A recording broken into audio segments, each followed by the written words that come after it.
जनता की समस्याओं के मौके पर समाधान को लेकर सरकार ने एक बार फिर जनता की आवाज बुलंद करने के लिए जनमंच का आयोजन किया है। इसी कड़ी में जिला बिलासपुर के झंडूता के कोसरिया में जनमंच आयोजित किया गया, जिसमें प्रदेश के खाद्य एवं नागरिक आपूर्ति मंत्री राजेंद्र गर्ग पहुंचे।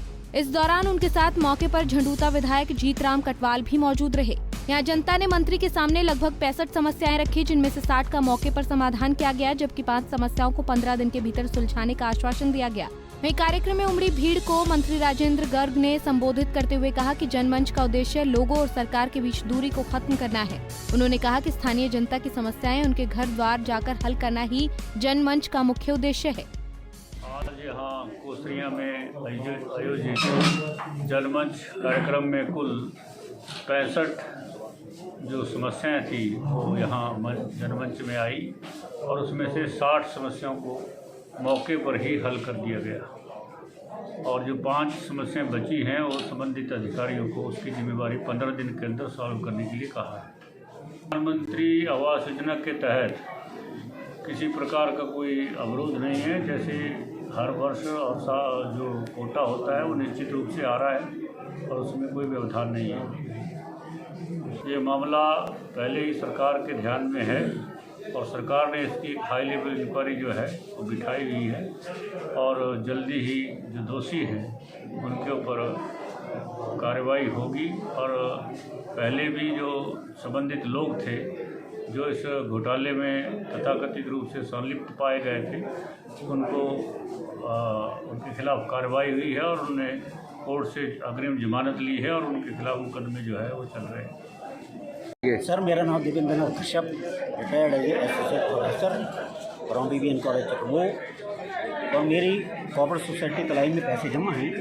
तो अभी तो जो घोटाला हुआ है, घोटाला करने वाले जो चले गए हो गया जो होना था, लेकिन हम गवर्नमेंट साइड से अब ये निवेदन करना चाहते हैं कि गवर्नमेंट कुछ अगर इसमें मदद कर दे एड दे दे तो लोगों को पैसा थोड़ा थोड़ा करके मिल जाए। और जैसे लोनी पैसे वापस कर रहे हैं वो लोनियों से पैसा वो गवर्नमेंट रिकवर करती रहे। या जैसे सेंट्रल गवर्नमेंट ने बैंकों के घोटाले के टाइम में 5 लाख रुपए का इंश्योरेंस किया और उनको दे रही है, अगर वैसी स्कीम कुछ यहाँ भी चलाई जाए तो हम जैसे जो छोटे डिपॉजिटर है जमा करता हैं उनकी मदद हो जाएगी। वहीं ऊना के गगरेट के मुबारकपुर में रविवार को 24वां जनमंच कार्यक्रम आयोजित किया गया, जिसमें समस्याएं सुनने उद्योग और परिवहन मंत्री विक्रम सिंह ठाकुर पहुंचे। जनमंच में गगरेट विधानसभा क्षेत्र के तहत आती 10 पंचायतों के दर्जनों लोगों ने अपनी समस्याएं उद्योग मंत्री विक्रम ठाकुर के सामने रखी, जिसमें से अधिकतर समस्याओं का मौके पर निपटारा किया गया, जबकि शेष समस्याओं के शीघ्र समाधान को लेकर संबंधित अधिकारियों को निर्देश दिए गए। मंत्री विक्रम सिंह ठाकुर ने कहा कि जनमंच कार्यक्रम प्रदेश सरकार की महत्वाकांक्षी योजना साबित हुई है, जिसमें सरकार जनता के द्वार पहुंचकर उनकी समस्याओं का निवारण करती है। वहीं सरकारी विभागों के अधिकारियों और कर्मचारियों को भी मौके पर मौजूद रहकर जवाब देना पड़ता है। मैं इसको 100% सफल कार्यक्रम मानता हूं। ये पहली ऐसी सरकार है जिस सरकार ने जो सोचा कि आम आदमी के घर में जाकर उसकी समस्या का समाधान किया जाए। ऑफिसर भी पूरी तैयारी के साथ आते हैं और सब इस बात के लिए कमिटेड रहते हैं कि लोगों की सेवा की जाए, लोगों के साथ बातचीत की जाए। और मैं जहाँ जहाँ गया हूँ मुझे लगता है बहुत अच्छा वहाँ पे रिजल्ट रहे हैं और जहाँ पे बाकी मंत्री जा रहे हैं वहाँ भी अच्छे तरीके से चीज़ों को सुलझाया जा रहा है। और एक मैं कह सकता हूँ कि एक श्री जयराम ठाकुर सरकार का एक फ्लैगशिप कार्यक्रम है और इस कार्यक्रम को सफल बनाया गया है और आगे भी हम पूरी मेहनत करके सफल बनाने की कोशिश करेंगे। सर, अगर बात की जाए, कांग्रेस लगातार जनमंच पर टिप्पणी कर रही है, कभी इसको जनमंच और कभी ड्रामेबाजी। कांग्रेस कोई भी इसका नाम दे, ये कांग्रेस की जो मैं कह सकता हूँ एक दर्द है उसके लिए और उसको इस बात की पीड़ा है कि इन कार्यक्रमों के माध्यम से सरकार जो है, सरकार की तरफ लोगों का ध्यान जाता है, सरकार की लोकप्रियता का पैमाना है ये, इसलिए जनमंच उनके लिए समस्या है और वो समस्या बनी रहेगी जब तक चुनाव नहीं होते। सर, NGT के दौरे के बाद से ऊना में ओपन सील लीज बंद है, तो इसको लेकर अगली क्या कार्य योजना जो जिस प्रकार के दिशा निर्देश NGT से आएंगे उनका पूरा पालन किया जाए। सर, मैकेनिकल माइनिंग की जो है वो लगातार मांग जो है क्रशर यूनियन अति शीघ्र उसको पूरा किया जाएगा। धन्यवाद। Thank you sir. वहीं बड़सर के झिरालड़ी में भी जनमंच कार्यक्रम का आयोजन किया गया। कार्यक्रम की अध्यक्षता शहरी विकास मंत्री सुरेश भारद्वाज ने की। इस दौरान मंत्री के सामने 135 समस्याएं आई, जिनमें से ज्यादातर का मौके पर निपटारा किया गया और बाकियों के जल्द समाधान का आश्वासन दिया गया। शिकायतें जो है वो कुछ प्री जनमंच में आ जाती हैं एडवांस। ऐसी 24 शिकायतें आई थी और वो 24 की 24 जो है वो उनका निपटारा जो है मौके पर कर दिया गया है। इसके अलावा जो है वो ऑन द स्पॉट जो है वो 16 जो है वो आई हैं।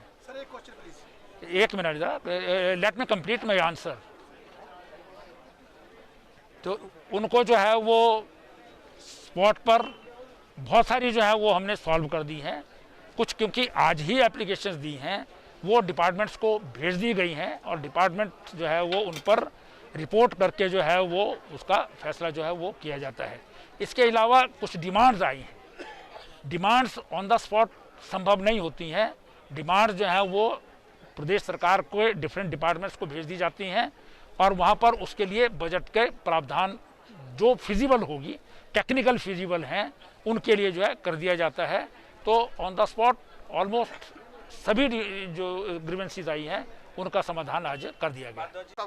हाँ, निश्चित रूप से देखिए, हम जो है प्रदेश में अर्बन डेवलपमेंट डिपार्टमेंट और हमारी जो ULBs हैं वो बहुत अच्छा काम कर रही हैं। स्वच्छता सर्वेक्षण में पिछली बार जो है वो हम 6ठे नंबर पर थे, इस बार जो है वो हम एक पायदान नीचे करके 5वें नंबर पर आए हैं। तो इसके लिए मैं प्रदेश के सभी ULBs के जो हमारे चुने हुए प्रतिनिधि हैं और हमारे जो सफाई कर्मचारी हैं, मैं उन सबको जो है बहुत बहुत बधाई देता हूँ। देखिए, कांग्रेसी जो है वो क्या बोलते हैं क्या नहीं बोलते हैं उसके बारे में कुछ टिप्पणी जो है वो आज की ही नहीं जा सकती है। ये लाशों के ऊपर जो है वो अपनी जो है वो नेतागिरी चमकाने वाली जैसी बात होती है, वैसे ही कोई चीज़ जो है कभी आंदोलन कोई कर ले उसमें फ़ायदा देखना कोशिश करते हैं। अगर कोई जो है वो समाप्त तो हो जाए तो उसमें फ़ायदा देखना शुरू करते हैं। लेकिन इनको कुछ नहीं मिलने वाला है क्योंकि ये स्वयं मृत प्राय है। अब आज जो है वो हिंदुस्तान में कांग्रेस पार्टी कहीं है नहीं, प्रदेशों में कहीं कहीं थोड़ी बहुत जो है वो हैं इंडिविजुअल्स, लेकिन अखिल भारतीय स्तर पर तो एक माँ, एक बेटी, एक बेटा, ये कांग्रेस पार्टी है, इसके अलावा कुछ नहीं है। बहुत दुर्भाग्यपूर्ण है। कानून भी है, इंटरनेशनल लॉ भी होता है कि आप जो है जो दुश्मन कंट्री है उसके साथ जो है वो इस प्रकार का जो है व्यवहार आप करेंगे तो आपको भी फिर उसी नज़रों से जो है वो देखा जाएगा। एक देश की इतनी पुरानी पार्टी जिसने अनेकों वर्षों तक जो है देश में राज किया हो और आज भी जो पंजाब में राज कर रही है और उसका प्रदेश का अध्यक्ष जो है वो पाकिस्तान में जा कर के वहाँ के प्रधानमंत्री को जो है वो कहे कि ये मेरे बड़े भाई हैं, और उससे पहले जो है वो वहाँ के जो कमांडर इन चीफ हैं और वहाँ के प्रधानमंत्री जो रोज़ाना हिंदुस्तान में आतंकवादियों को भेज रहे हैं, जिसके कारण हिंदुस्तान के नौजवान जो है वो गोली का शिकार हो रहे हैं, ऐसे जो है वो समय में इस प्रकार की जो है वक्तव्य अगर कोई देता है तो उसके साथ जो है वो उसी प्रकार का व्यवहार होना चाहिए जैसा इंटरनेशनल लॉ में रखा गया है, और उसमें जो है वो भी देशद्रोही की संज्ञा में आता है। ये बहुत दुर्भाग्यपूर्ण है। कभी जो है वो जनरल के साथ गले मिलता है और कभी कहेगा कि इमरान खान मेरा भाई है। आप क्रिकेट का मैच तो उनके साथ होता नहीं है। हिंदुस्तान जो है वो पाकिस्तान नहीं जाता है, पाकिस्तान हिंदुस्तान नहीं आता है, क्रिकेट का मैच नहीं हो सकता है। और हमारा जो है वो एक पंजाब की रूलिंग पार्टी का अध्यक्ष जो है वो कहे कि मेरे बड़े भाई हैं वहाँ के पाकिस्तान के जो दुश्मनी दिखा रहे हैं हिंदुस्तान के साथ, वो तो ये बहुत दुर्भाग्यपूर्ण है और इस पर जो है सरकार को संज्ञान लेना चाहिए। पंजाब केसरी के लिए बिलासपुर से मुकेश गौतम, ऊना से अमित शर्मा और बड़सर से अशोक राणा की रिपोर्ट। हमसे जुड़े रहने के लिए हमारे YouTube चैनल को सब्सक्राइब करें और नई वीडियो की नोटिफिकेशन के लिए बेल आइकॉन को दबाएं। अगर आप ये वीडियो Facebook पर देख रहे हैं तो लाइक जरूर करें और ज्यादा से ज्यादा शेयर करें। इसी तरह के और भी अपडेट्स के लिए फॉलो करें हमारा Instagram पेज himachal.kesri।